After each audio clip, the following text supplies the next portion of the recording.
3, 2, 1. We have ignitions and liftoff. It's just and stuck now being forward. Why it is? NASA का एक mission asteroid psyche की तरफ, mission to psyche, NASA ने शुरू किया ये नया मिशन। आज ही इसे लॉन्च किया गया। क्या है साइकी और क्यों, जो हम एस्ट्रॉइड के बारे में जानेंगे। जब ये एस्ट्रॉइड पे लैंड करेगा तो हमें धरती के बारे में भी पता चलेगा। ये पूरी कहानी जहां एक स्पेसक्राफ्ट जो जहां अंतरिक्ष में रहा है, लेकिन हमें वो ये भी बताएगा कि धरती के अंदर जो मेटल्स हैं वो कैसे हैं और कौन सा है ये साइकी एस्ट्रॉइड जो पूरी तरह मेटालिक है। क्यों आखिरकार ये मेटालिक है और इसकी क्या खास बात है, समझेंगे इस वीडियो में। वेलकम टू ज्ञान कोश। और आइए बात करते हैं नासा के नए मिशन साइकी के बारे में, जो भेजा गया है एक मेटल एस्ट्रॉइड को एक्सप्लोर करने के लिए। साइकी इस एस्ट्रॉइड का भी नाम है जो मार्स और जुपिटर के बीच में है। और इस तक पहुंचने की खास बात है कि ये मिशन जो है वो नासा का स्पेसक्राफ्ट, जिसका नाम क्या है साइकी प्लस, जो इसको लेके गया अंतरिक्ष तक, वो रॉकेट था फैल्कन।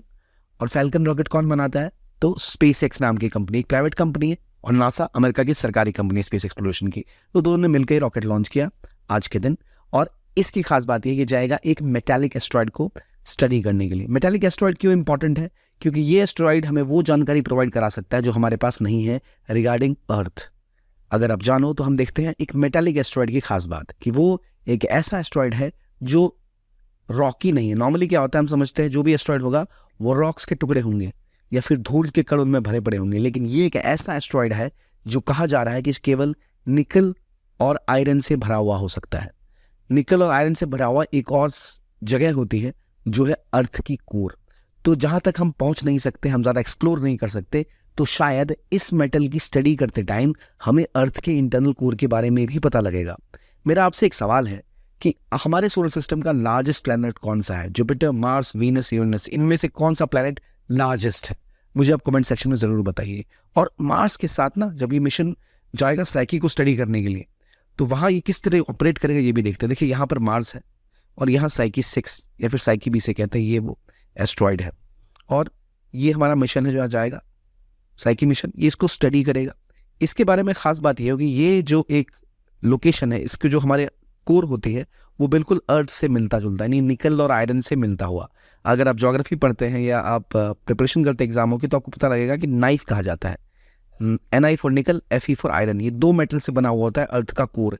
ये कुछ उससे ही मिलता जुलता, एक मेंटल कोर की तरह मिलता जुलता ये एक एस्ट्रॉइड। और ये जो हमारी धरती जो बनी होती निकल और आयरन से, इसी की वजह से वो एक डायनेमो की तरह काम करती है, जिससे धरती में गुरुत्वाकर्षण बल पैदा होता है। तो कहा यह जा रहा है कि शायद जो निकल आयरन का गुरुत्वाकर्षण बल धरती के कोर में है, बिल्कुल कुछ वैसा ही ये इस एस्ट्रॉइड पर भी होगा, जिससे हमें जानकर एक्स्ट्रा जानकारी मिलेगी जो आज तक हमें नहीं मिली है। और अगर आप देखो ना अर्थ का कोर तो कुछ इस तरह से होता, तो आपको यहाँ पे जो निकल और आयरन की प्रॉपर्टीज़ हैं, क्योंकि यहाँ धरती तक अंदर घुस के एक्सप्लोर करना बहुत महंगा होता है और अभी तक बहुत कम एक्सप्लोरेशन हुई है। हम ज़्यादा डीप में जा भी नहीं सके हैं अभी तक। हम कोर को भी ठीक से देखो, नॉर्मली ना 3 लेयर हैं, कोर, मेंटल और ऊपर का लेयर होता है क्रस्ट। तो अभी तो हम क्रस्ट को ही पढ़ने में व्यस्त हैं। क्रस्ट के अंदर जाना बहुत मुश्किल है, मेंटल तक पहुंचना बहुत मुश्किल है। तो कोर तो बिल्कुल नीचे है, बिल्कुल बीच में है, वहां तक तो हम पहुंचे ही नहीं है। ऐसे एस्ट्रॉइड की स्टडी हमें ये बताएगी कि भाई किस तरह हम इसको स्टडी किया जा सकता है, कर सकते हैं। प्लस खास बात यह है क्योंकि इसमें निकल भी है, तो एक बहुत बड़ा वैल्यूएबल एसेट हो सकता है, अरबों की कमाई हो सकती है।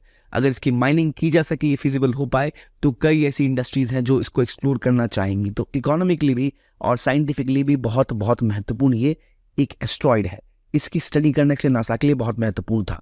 इसके अलावा जैसे मैंने आपको बताया, हमें अर्थ के बारे में पता लगता है। और इस एस्ट्रॉइड की खास बात, ये मेटालिक है। कहा जाता है कि शायद पहले एक ग्रह रहा होगा जिसका इंटरनल हिस्सा शायद टूट के बाहर चला गया, इसलिए एस्ट्रॉइड फॉर्म हुआ। और जो हमारा मिशन यहाँ जाएगा, ये असल में जिन चरणों में वहाँ जा रहा है, यहाँ ये 26 में मई 2026 तक ये मार्स के पास पहले जाके वहाँ से फ्लिंग करते हुए, यानी मार्स का जो गुरुत्वाकर्षण बल है उसकी मदद से, उससे धक्का जो लगेगा इसको, ये पहुँच के फिर स्टडी कर पाएगा इस एस्ट्रॉइड को। और मैप करेगा जो भी मेटल रिच इलाका है, कहाँ कहाँ पर मेटल्स हैं, किस किस तरह के मेटल्स हैं, उनसे हमें जानकारी मिलेगी। लेकिन इसके अलावा एक और चीज़ होगी, ये एक पहली बार ऐसा होगा जहाँ पर लेज़र कम्युनिकेशन का इस्तेमाल किया जाएगा। ये धरती पर लेज़र के थ्रू इन्फॉर्मेशन प्रोवाइड करेगा। अभी तक हमने जब भी किया है काम, कोई इन्फॉर्मेशन अगर आती है तो वो रेडियो वेव्स के थ्रू आती है। रेडियो वेव्स के थ्रू ही हमें जानकारी प्राप्त होती है, सैटेलाइट्स वगैरह से, स्पेसक्राफ्ट वगैरह से।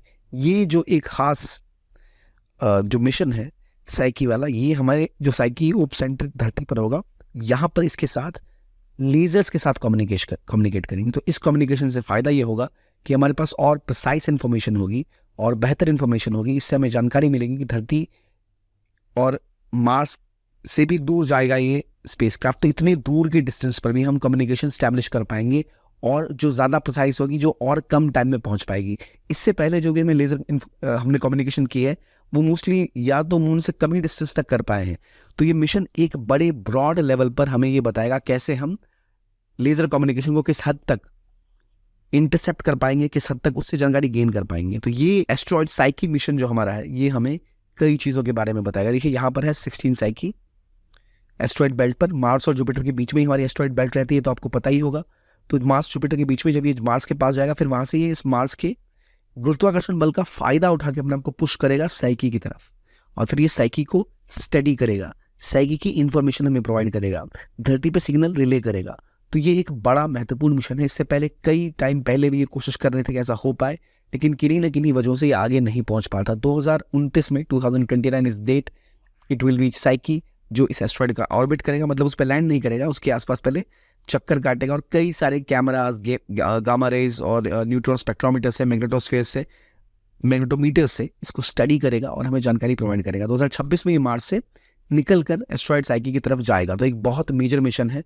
तो ये थी बात इस मिशन के बारे में। क्या लगता है आपको कि भारत को भी भविष्य में इसरो को ऐसे मिशन करने चाहिए? देखने के लिए बहुत बहुत धन्यवाद। कीप ऑन वॉचिंग ज्ञान कोश।